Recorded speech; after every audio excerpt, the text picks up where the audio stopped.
बारिश के मौसम में अगर आप कुछ गर्मा गर्म खाना चाहते हैं तो ये रेसिपी आपके लिए है। बहुत ही टेस्टी बनती है और झटपट से बन जाती है। तो चलिए रेसिपी स्टार्ट कर लेते हैं। अस्सलाम वालेकुम, welcome to my channel cook with BZ। मैं हूँ फौजिया। यहाँ पर एक ग्राइंडिंग जार में मैंने हरी मिर्च, लहसुन और ज़ीरे को डाल लिया है। यहाँ 3 से 4 हरी मिर्चों को ले लिया है, 10 से 12 लहसुन की कलियाँ ले ली हैं और आधा चम्मच इसमें ज़ीरा ऐड कर लिया है। देखिए इसे दरदरा सा मैंने पीस कर रख लिया है। अब यहाँ पर एक कढ़ाई में 1 चम्मच ऑयल डाल लेंगे। इसको गर्म होने के बाद इसमें हम राई को डालेंगे। अब इसमें हम हींग को डालेंगे और कड़ी पत्ता बारीक कट करके ऐड कर लेंगे और एक बारीक कटी हुई प्याज ऐड कर लेंगे। इन सब को हमें थोड़ा सा भून लेना है। बहुत ज़्यादा इसको ब्राउन नहीं करना है, बस हल्का सा भून लेना है। और जो हमने लहसुन और हरी मिर्च को, ज़ीरे को जो पीस कर रखा था वो भी हम इसमें सारा डाल देंगे। आप लहसुन की क्वांटिटी कम या ज़्यादा कर सकते हैं, आपकी चॉइस होगी। तो देखिए इन सभी को हमें थोड़ा सा भून लेना है। देखिए यहाँ पर ये थोड़ा सा ट्रांसपेरेंट हो गए हैं, तब तक मैंने इसे भून लिया है। अब इसमें मैंने उबले हुए आलूओं को ऐड कर लिया है, जिसे मैंने अच्छे से मैश करके रख लिया था। तो देखिए यहाँ पर मैंने आलूओं को ऐड कर लिया है। यहाँ पर 4 आलूओं को मैंने उबाल कर रख लिया था। इन सभी को हमें अच्छे से मिक्स कर लेना है। तो देखिए यहाँ पर ये अच्छे से मिक्स हो गया है।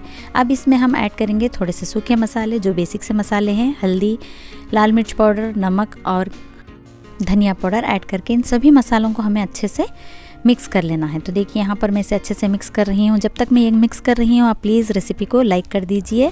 तो देखिए यहाँ पर इसे हमें अच्छे से मिक्स कर लेना है। सारे मसालों और आलूओं को एक साथ अच्छे से हमें मिक्स करके इसे अच्छे से भून लेना है। देखिए इस तरह से ये आलू कढ़ाई को छोड़ रहा है, पैन को छोड़ रहा है, इतना हमें इसे भून लेना है। अब यहाँ पर फ्लेम को हम ऑफ़ कर देंगे। देखिए इस तरह से होना चाहिए, तभी आप इसे ऑफ़ कर दीजिए। अब यहाँ पर मैंने फ्लेम को ऑफ़ कर दिया है। अब इसके बाद मैं यहाँ पर आधा नींबू ऐड कर रही हूँ। ये ऑप्शनल है, आप चाहे तो इसके बदले थोड़ा सा चाट मसाला भी डाल सकते हैं। अब यहाँ पर मैंने थोड़ा सा हरा धनिया बारीक कट करके ऐड कर लिया है। इन सभी को हमें अच्छे से मिक्स कर लेना है। इन सब को मिक्स करके ठंडा कर लेंगे।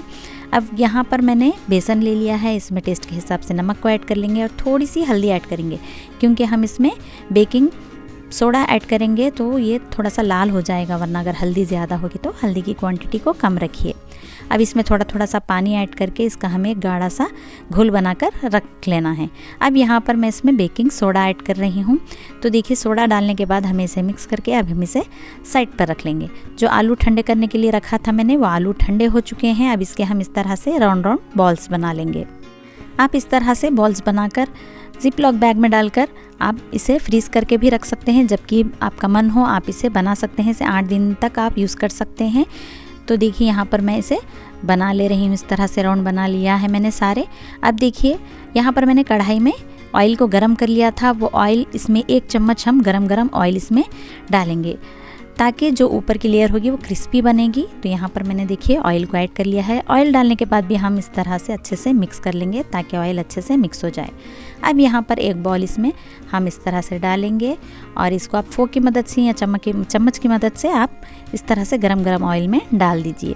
इसे हमें दोनों तरफ से अच्छे से फ्राई कर लेना है। फ्लेम को हाई रखिए, स्लो फ्लेम पर मत फ्राई कीजिए, वरना ऑयल एब्जॉर्ब कर लेंगे बोंडे। तो देखिए यहाँ पर ये हमारे आलू बोंडे मज़ेदार से रेडी हो जाएंगे। इसे 2 तरफ से हमें अच्छे से फ्राई कर लेना है। अगर रेसिपी पसंद आई तो लाइक भी ज़रूर कर दीजिए। चैनल पर नए हैं तो प्लीज़ सब्सक्राइब भी ज़रूर कर लीजिए। इसके साइड्स को हमें चेंज करते जाना है और देखिए इसके कलर चेंज होने तक हमें इसे फ्राई कर लेना है। तो देखिए यहाँ पर मैंने सारे ही फ्राई कर लिए हैं और हमारे मज़ेदार से आलू बोंडे रेडी है। अगर आपको ये पसंद आए तो आप ट्राई ज़रूर कीजिए। इस बारिश में बहुत ही टेस्टी लगते हैं। तो चलिए मेरी रेसिपी कंप्लीट होती है। मिलते हैं इंशाल्लाह अगली रेसिपी में। सभी को अल्लाह हाफिज़।